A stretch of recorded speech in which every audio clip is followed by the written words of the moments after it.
The next phrase we will learn like this. 再三再四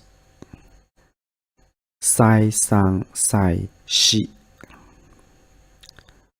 It means over and over again.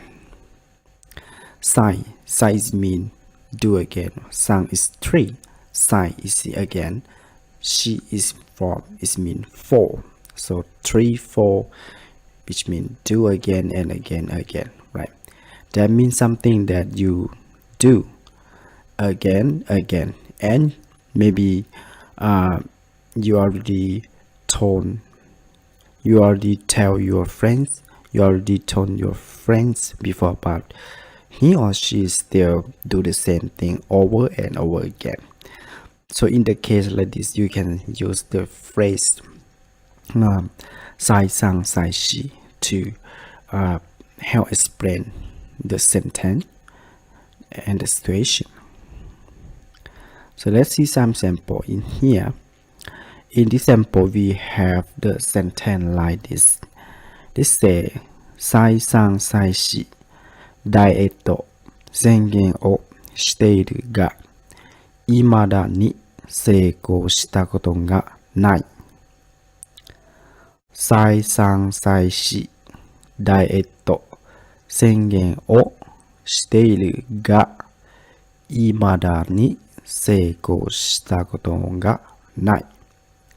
It means I have declared myself to go on a diet again and again, but I have never been successful.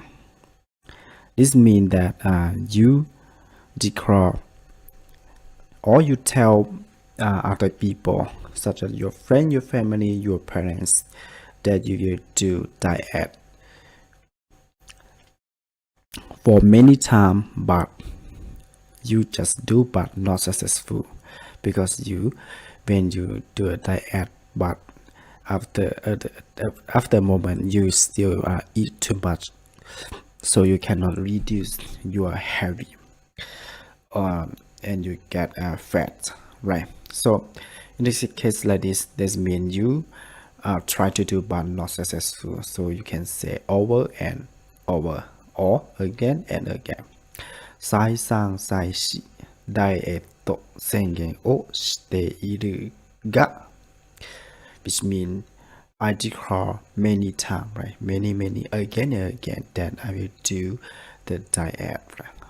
が is mean however or but. 未だに成功したことがない。未だ is mean not yet, right?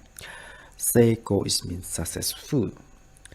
成功したことがない is mean no, is mean not successful, yes, right? So this means the person who speaks this sentence, he or she is still in fact